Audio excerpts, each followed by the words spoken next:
Nunca imaginé que mi hermana estaría adultizando a mi hijo, hasta que vi con mis propios ojos el daño que le estaba haciendo. Antes de que empiece todo, deja tu like y suscríbete al canal. A veces siento que mi familia funciona como un pequeño sistema solar. Todos giramos alrededor de alguien distinto dependiendo de la época. Por años, mi hermana Carla fue ese centro. No porque fuera la mayor, somos casi de la misma edad. Yo tengo 36 y ella 34, sino porque siempre parecía necesitar más.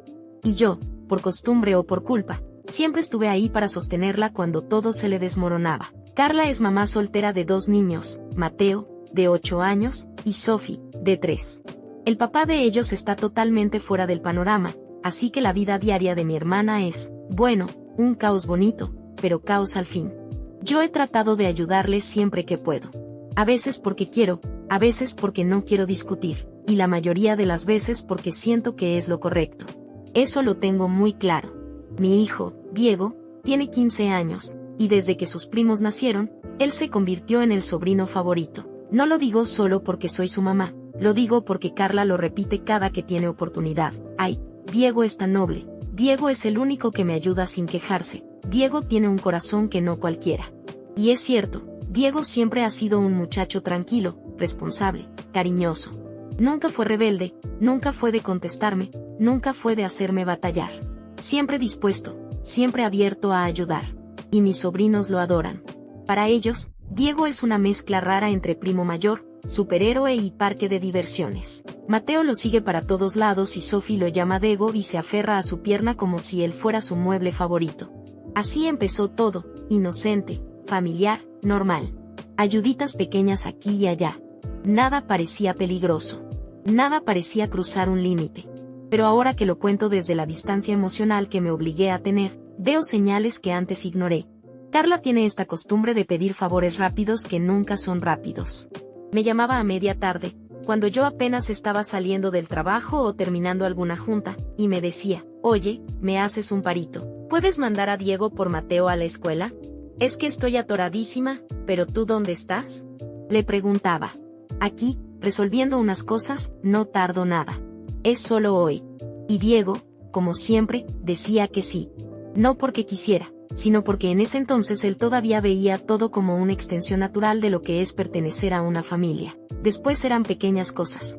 Quedarse 15 minutos cuidando a los niños mientras Carla terminaba algo súper urgente. Ayudar a Mateo con alguna tarea de matemáticas. Lavar unos platos porque ella estaba en friega con Sophie. Recoger juguetes para evitar que ella se desesperara. Cosas que quizá cualquier primo mayor haría.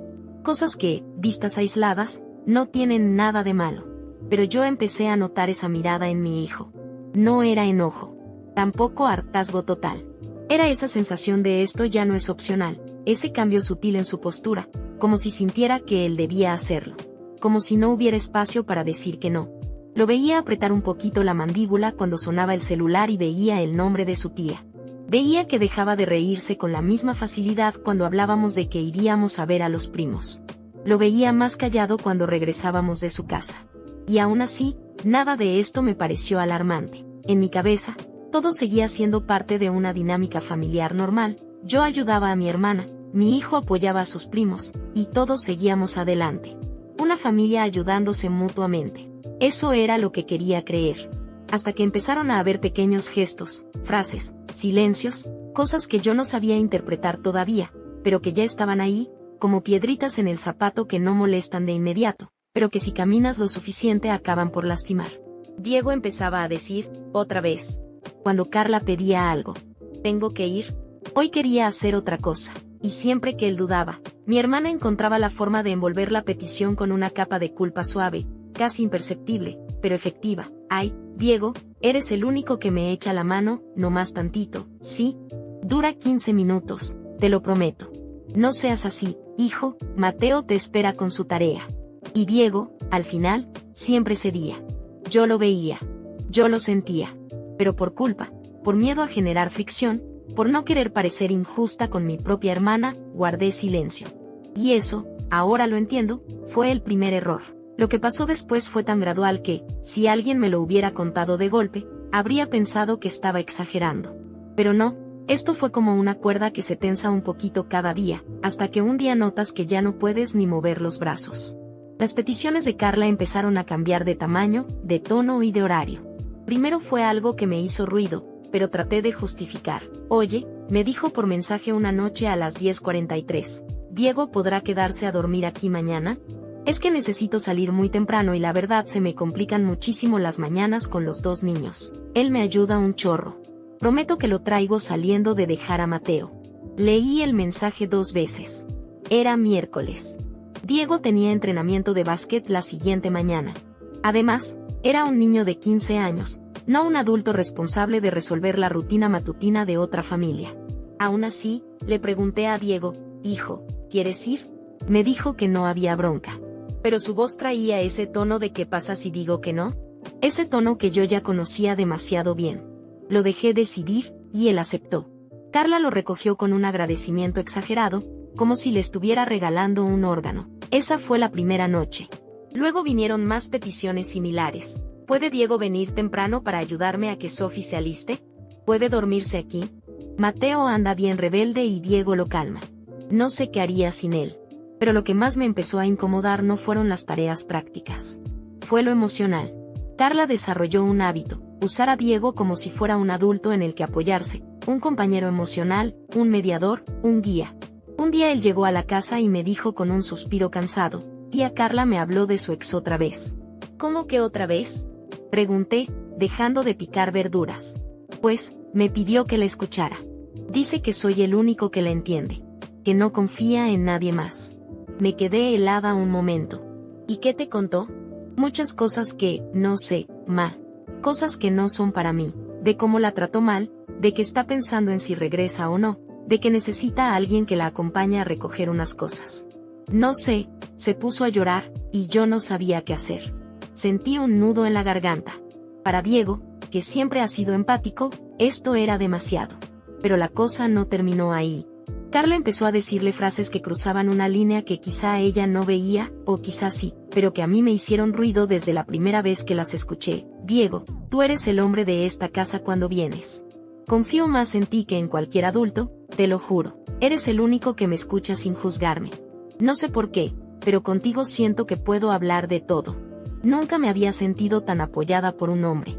La primera vez que escuché esa última, estábamos todos en la sala y a Diego casi se le cae el control de la consola. Yo me quedé rígida, fingiendo que no había escuchado. Pero sí escuché. Y lo odié. Diego empezó a perder cosas que antes disfrutaba. Faltó a 2 entrenamientos porque Carla le pidió nomás tantito que ayudara a Mateo con una crisis emocional después de un berrinche. Canceló una salida con sus amigos porque Carla estaba muy triste por una discusión con una compañera de trabajo y quería hablar con él. Llegaba a la casa con los hombros tensos, las cejas juntas, como un adulto que carga estrés que no le corresponde. Y cada vez que yo insinuaba que Diego tenía su propia vida, Carla reaccionaba con una mezcla de culpa y manipulación que me dejaba sin aire. No seas exagerada, Ana. Es solo un ratito. Qué egoísta, ¿de verdad no quieres que me apoye en mi sobrino? Todo mundo me dice que tengo suerte de tener a Diego, pero tú eres la única que le ve problema. ¿Qué? ¿No te enseñé yo también a ayudarte de adolescente? Ya ni te acuerdas de todo lo que sacrifiqué por ti. Cada frase era como un pequeño golpe. Y yo volvía a caer en el ciclo. Por culpa, por cansancio, por vieja costumbre familiar, volvía a ceder. Hasta que un día, mientras Diego me ayudaba a recoger la mesa, me dijo, Ma, ¿crees que esté mal si ya no quiero ir tanto a casa de la tía? Me quedé quieta. Le di toda mi atención. ¿Te sientes mal allá? Hizo esa mueca que hace cuando quiere llorar pero no va a hacerlo. Me siento responsable. Como si no voy, la tía no va a poder, y Mateo se va a enojar, y Sophie va a llorar, y, no sé, me siento atrapado. Esa palabra, atrapado, se me quedó clavada como una espina. Porque Diego nunca había usado esa palabra. Y porque, sin darme cuenta, yo lo había ido empujando a eso también, por no querer enfrentarme a Carla. Ahí fue cuando entendí que esto no iba a detenerse solo. Que la cuerda ya no estaba tensa, estaba a punto de reventarse. Y que yo ya no podía seguir haciéndome la ciega. Hay días en los que todo parece normal hasta que, de repente, alguien jala una cuerda invisible y todo se viene abajo. Así pasó el día del quiebre. No hubo gritos al principio, no hubo una pelea como en las telenovelas. Fue algo mucho más silencioso y por eso más perturbador. Era sábado. Yo estaba lavando ropa, Diego estaba en su cuarto, por fin teniendo una mañana tranquila después de una semana pesada. Tenía planes de ir a jugar básquet con unos amigos en la tarde. Todo estaba en paz. Hasta que alguien tocó la puerta. Abrí y ahí estaba Carla, con Sophie cargada y Mateo medio dormido, despeinado, abrazando una cobijita. «Ay, Ana, perdón por caer así», dijo entrando sin que yo la invitara. «¿Pero Diego puede quedarse 20 minutitos con los niños?» «Te lo juro, 20 minutitos. Se me hizo tardísimo para algo y no los puedo llevar». «¿Y qué es algo?», pregunté mientras Diego, desde el pasillo, nos miraba con miedo a que lo involucraran otra vez. «Nada, no importa», respondió rápido, esquivando mi mirada. «No más 20 minutos. No tardo nada, nada. Te lo prometo». Yo pude haber dicho que no. Debí decir que no. Pero Sofía ya estaba bajándose de sus brazos para correr con Diego, y Diego ya estaba de pie, atrapado una vez más en ese rol que él nunca pidió. Le repetí, «Solo 20 minutos, ¿sí, Carla?» 20, dijo, levantando la mano como si fuera un juramento solemne, pero Carla mintió. Eso ahora lo sé sin duda. Los 20 minutos se volvieron 30, luego 40, luego 1 hora. Cuando se cumplió la hora y 20, Diego salió a la sala, con Sophie colgando de él y Mateo haciendo berrinche. «Ma», me dijo con la voz apretada, «la tía no contesta». Ya llevamos un rato intentando que Mateo deje de pegarle a Sophie. No sé qué hacer. Se veía pálido, nervioso, como si estuviera cuidando una bomba que podía estallar en cualquier momento. «¿Dónde estás tú?», pregunté, revisando mi teléfono por 5ª vez, buscando algún mensaje de Carla que nunca llegó. «Estoy intentando que no se lastimen». Mateo aventó un juguete y casi le pega a Sophie. «No puedo con los dos, ma. Yo no puedo». Mi hijo de 15 años, temblando, sintiéndose responsable de 2 niños que no son suyos y de una casa que no es la nuestra. Fue ahí cuando se me revolvió el estómago. Yo sabía qué tenía que hacer. «Voy para allá», le dije. Fui en el coche casi sin pensar, con la adrenalina subiéndome por el cuello. Cuando llegué al departamento de Carla, encontré a Diego tratando de separar a los niños, que gritaban al mismo tiempo por cosas distintas. La sala estaba hecha un desastre, juguetes por todos lados, la tele en volumen alto, Sophie llorando porque Mateo le había quitado algo, Mateo llorando porque Sophie lloró primero. Y Carla no estaba. «¿Cuánto llevan así?», pregunté, tragándome mi enojo por no asustar a los niños. «Como 2 horas», respondió Diego, bajando la mirada, como si fuera su culpa. 2 horas. Cuando ella prometió 20 minutos. Tomé a los niños, los calmé como pude, y justo cuando los estaba llevando al coche para regresarlos conmigo, apareció Carla. Caminando tranquila. Con ropa del gimnasio. Audífonos. Una botella de agua casi llena. Ni siquiera venía agitada. Ni siquiera parecía haber corrido porque estaba tarde. Venía como quien regresa de tomarse un café. «¿Qué haces?», pregunté con una frialdad que no me había escuchado usar en años. Carla se detuvo, sorprendida. «Pues, regresé. Te dije que no tardaba». Fueron 2 horas. Diego estuvo solo con los niños. Mateo estuvo a punto de golpear a Sophie con un juguete. «Él te estuvo escribiendo, Carla». Ella frunció la boca, como si le estuviera acusando injustamente. «Ay, Ana, no exaggeres. Fueron 2 horas, no pasó nada. Diego puede con eso, siempre puede con eso. Él es súper maduro, no es como esos chamacos inútiles de su edad». Diego bajó la mirada. «Yo no. Él tiene 15 años, Carla. 15. No es el hombre de tu casa ni tu pareja emocional ni tu niñero. Es mi hijo». Carla se puso roja. Sus ojos se llenaron de lágrimas instantáneas, como si yo la hubiera golpeado. «¿De verdad me estás diciendo esto? ¿A mí? ¿Que no entiendes lo difícil que es ser mamá sola? ¿Me vas a negar tantita ayuda? Eres una egoísta, Ana. Una egoísta. No se trata de ayudarte, se trata de que estás usando a Diego más allá de lo sano. Estás abusando de su buena voluntad». «Ay, por favor», soltó, levantando las manos. «Todo lo haces un drama. Diego es como un hijo mayor para mí». «No lo es», grité sin querer. Los niños se quedaron callados. Diego se quedó helado. Carla también. Un silencio tenso se instaló entre nosotras, y por un instante sentí que estábamos reviviendo todas las peleas de nuestra infancia, todas las veces que yo me quedé callada para no ser la conflictiva. Pero esta vez no podía callarme. porque no era yo la que estaba siendo lastimada. Era mi hijo. Carla empezó a llorar más fuerte, como si yo la hubiera traicionado. No puedo creer que seas así conmigo, dijo, temblando. No puedo creer que estés haciendo esto. Tú nunca entiendes. Siempre te crees más que yo. Diego se acercó a mí, inseguro, culpable, como si su existencia hubiera provocado todo esto. Carla lo vio y, en lugar de disculparse, le dijo, perdóname tú, Diego, tu mamá está de malas hoy. Ese comentario me atravesó como un cuchillo. Diego se encogió. Carla me miró con resentimiento. Y yo entendí que algo se había roto. Vámonos, le dije a Diego. Lo llevé conmigo, con los niños aún en el coche porque ya no sabía ni qué hacer. Carla se quedó parada afuera de su edificio, llorando, acusándome con la mirada, como si yo fuera la cruel, como si yo hubiera abandonado a alguien. Esa noche, mientras acostaba a los niños en mi casa, Diego me dijo algo que me partió el alma. Yo no quería que pelearan. Yo, me siento mal. Siento que es mi culpa. Lo abracé fuerte, tan fuerte como pude. No es tu culpa, Diego. Nada de esto es tu culpa. Yo debía haber puesto límites antes. Y mientras él lloraba en silencio contra mi hombro, escuché mi teléfono vibrar. Era Carla. No me estaba escribiendo a mí, estaba mandándole mensajes directamente a Diego. Perdóname, hijo, no quise meterte en problemas. No le hagas caso a tu mamá, ando muy estresada. ¿Mañana me ayudas con Mateo? No más tantito.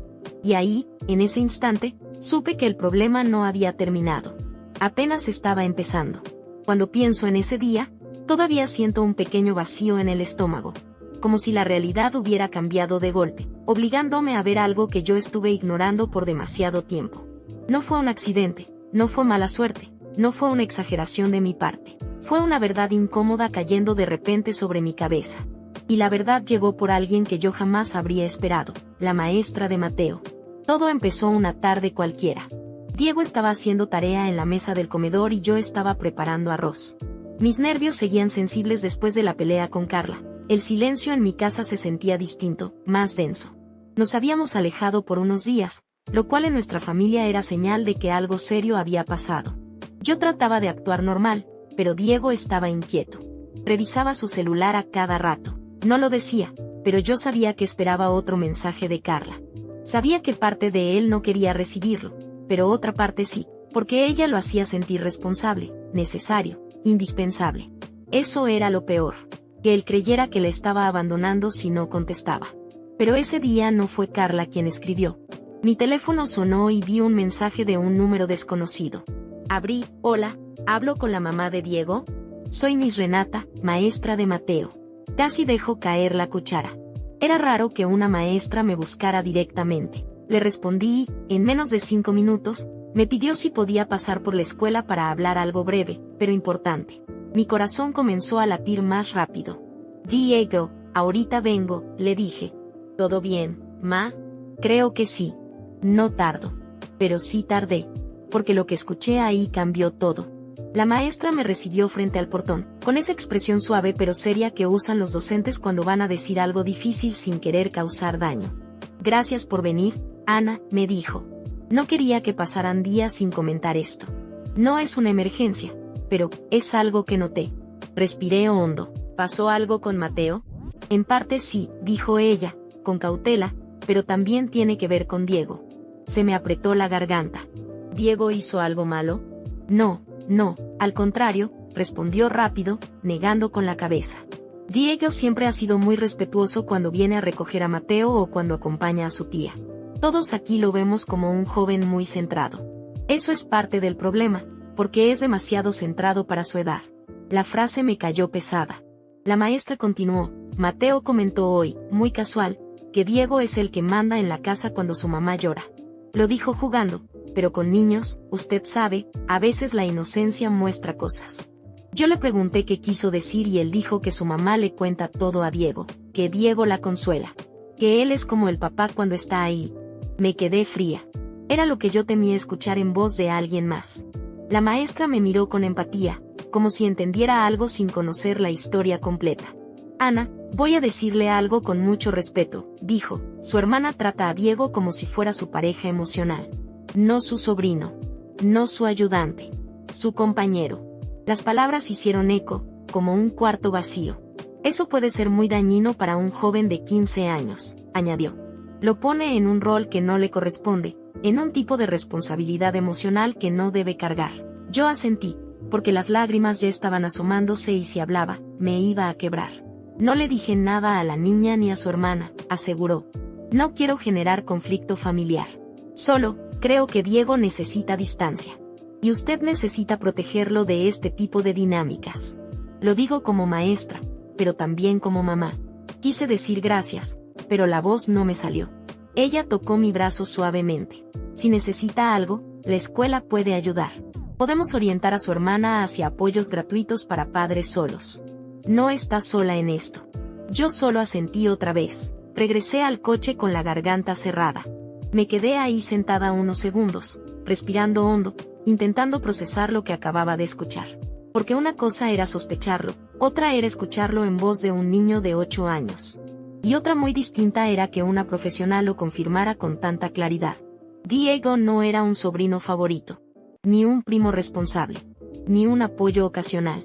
Diego estaba siendo adultizado, empujado a un rol que no debía ocupar, usado emocionalmente para llenar vacíos que no eran suyos. Y yo lo había permitido sin querer. Por años. Por costumbre. Por culpa. Me odié un poquito en ese momento. No por ser mala madre, sino por haber sido una madre ciega. Cuando llegué a la casa, Diego seguía en la mesa, pero ahora con el celular en la mano, mirando un mensaje que acababa de llegarle. No me lo mostró, pero lo vi en su cara. Esa mezcla de tensión, culpa y cansancio. Me acerqué y le pregunté, ¿es de tu tía? Asintió, sin levantar la mirada. ¿Qué dice? Tardó en contestar. Dice que me necesita hoy en la noche, que tuvo un día muy pesado, que quiere que vaya a cenar con ella y platicar porque soy el único que la entiende. Mi corazón se partió, no por Carla. Por él. Me senté frente a él y respiré hondo. Diego, necesito contarte algo importante. Fui a hablar con la maestra de Mateo. Él levantó la cabeza, alarmado. ¿Hice algo mal? No, hijo, dije, tomando su mano. Pero ella me dijo algo que tienes que escuchar. Diego tragó saliva. La maestra piensa que la tía te está dando un rol que no te toca. Un rol de adulto. Como si fueras el hombre de su casa. Como si fueras su apoyo emocional. Su pareja en lo emocional. Diego se congeló. Sus ojos se llenaron de miedo. No sorpresa. Miedo. ¿Yo soy eso? Preguntó con una voz tan chiquita que casi no lo escuché. No, Diego. Tú eres un niño. Un adolescente. Y mereces serlo. Nada de esto es tu culpa. Él se quedó en silencio un largo rato. Sus manos temblaban. Al cabo de unos minutos, dijo algo que me rompió por dentro. Me siento raro cuando la tía me dice esas cosas. Como si yo tuviera que cuidarla. Como si fuera mi responsabilidad que ella esté bien. A veces me enojo, pero luego pienso que soy malo si me enojo. Y, no sé qué soy para ella.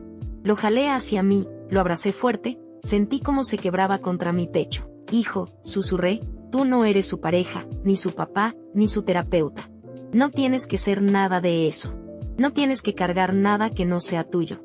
Diego lloró en silencio, y cada lágrima me pesaba como piedra. Ese fue el momento en que temblé, porque entendí, sin posibilidad de negarlo, que Carla estaba cruzando un límite emocional muy serio. Y que yo ya no podía seguir permitiéndolo. Esa misma noche, después de hablar con Diego, me quedé sentada en la sala sin luces, escuchando el ruido de los coches pasando afuera. No podía dejar de pensar en todo lo que la maestra me dijo. No podía dejar de ver la cara de mi hijo, ese miedo mezclado con vergüenza, como si él hubiera hecho algo malo. Y ahí entendí algo con absoluta claridad. Carla tenía que escuchar la verdad. Y esta vez, no iba a suavizar nada. Durante años, yo había sido la hermana que mediaba, la que calmaba las aguas, la que evitaba conflictos. La que decía ya pasará, no quiso decir eso, está pasando por mucho. Pero lo que estaba pasando ahora ya no era un momento difícil. Era una línea roja. Y Diego estaba del otro lado. Cuando marqué el número de Carla, mis manos todavía temblaban. Ella contestó con una voz dulce, demasiado dulce, la misma con la que manipulaba a Diego. Ana, qué raro que llames a esta hora, dijo. Respiré profundo. Necesitamos hablar, le dije, sin rodeos. Y es sobre Diego. Hubo un silencio. Un silencio que conocía demasiado bien. El silencio en el que Carla decide qué máscara ponerse. ¿Qué pasó con mi niño?, preguntó al fin. No. Lo que pasó es lo que tú le estás haciendo a mi hijo. La dulzura desapareció. A ver, ¿qué traes ahora? Le conté todo. Sin respiros. Sin filtros. Le dije que la maestra de Mateo había notado la dinámica. Le dije que Diego estaba cargando responsabilidades emocionales que no le pertenecían. Le dije que estaba actuando como su pareja, no como un sobrino. Carla se quedó callada un buen rato, y luego empezó.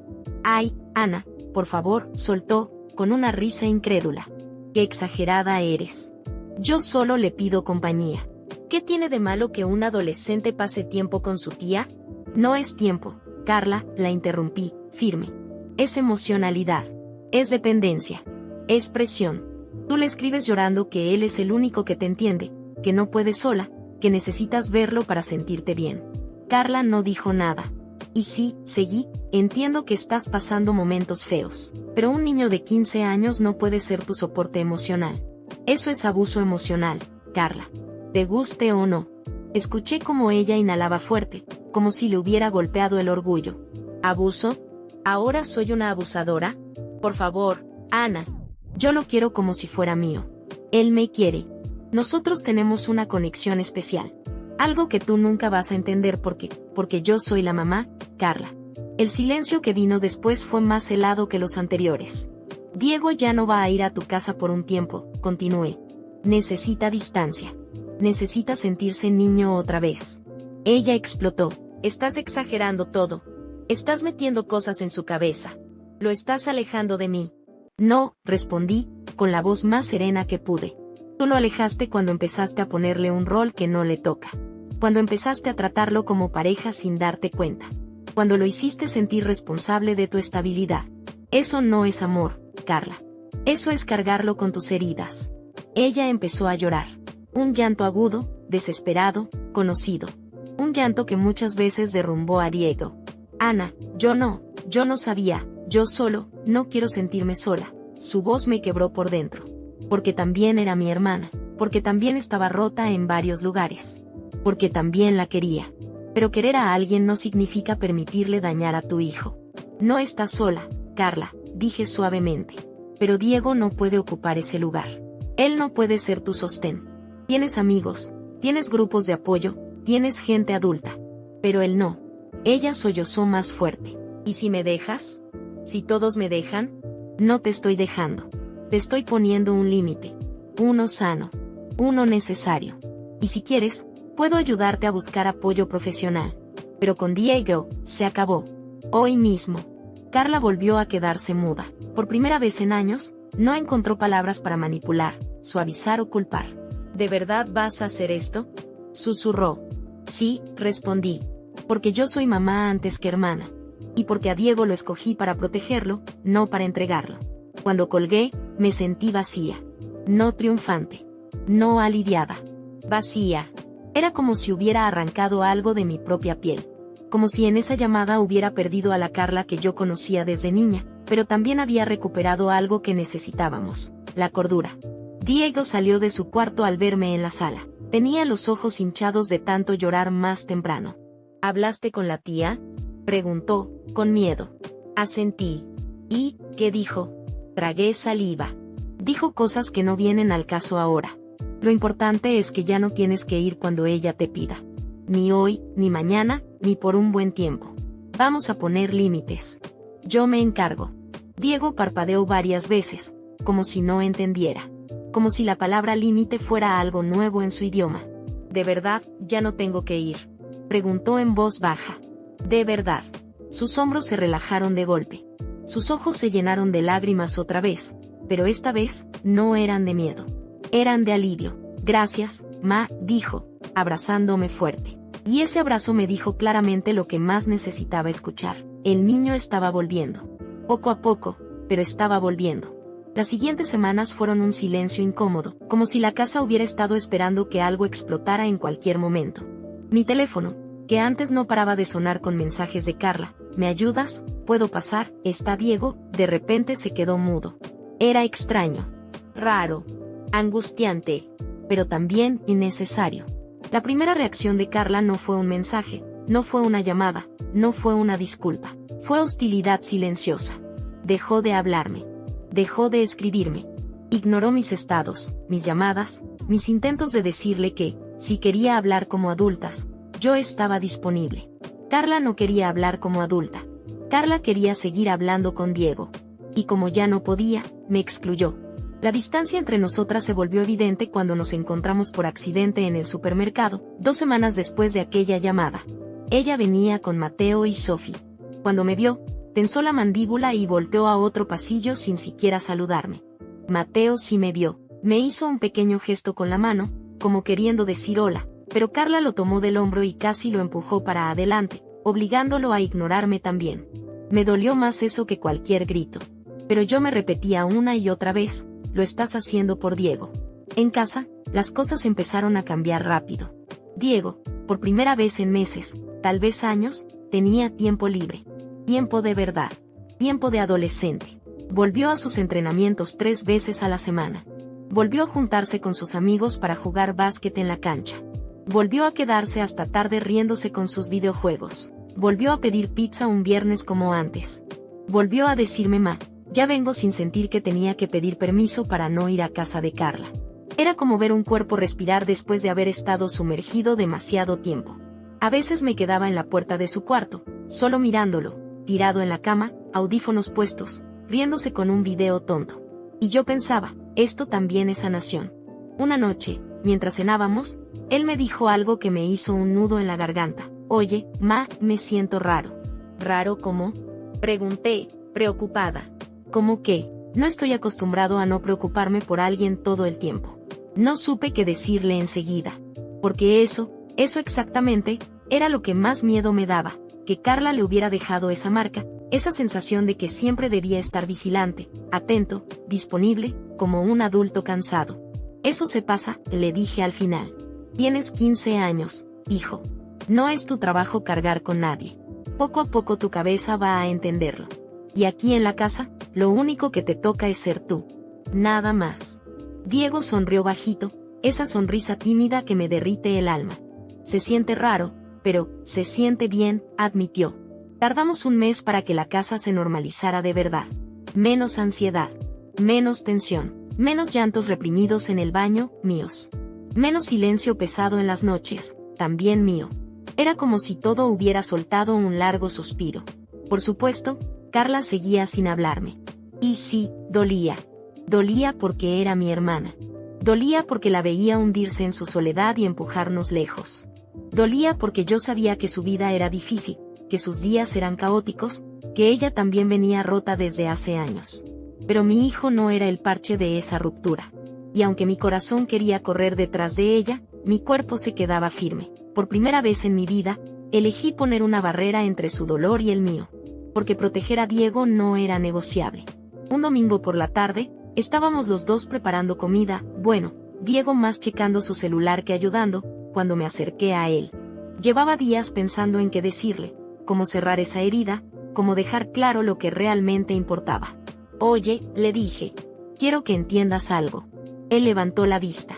Lo que pasó con tu tía no tiene nada que ver contigo. Nunca fue tu culpa. Tú no rompiste a nadie. Tú no hiciste nada malo. Solo estuviste donde no debías estar.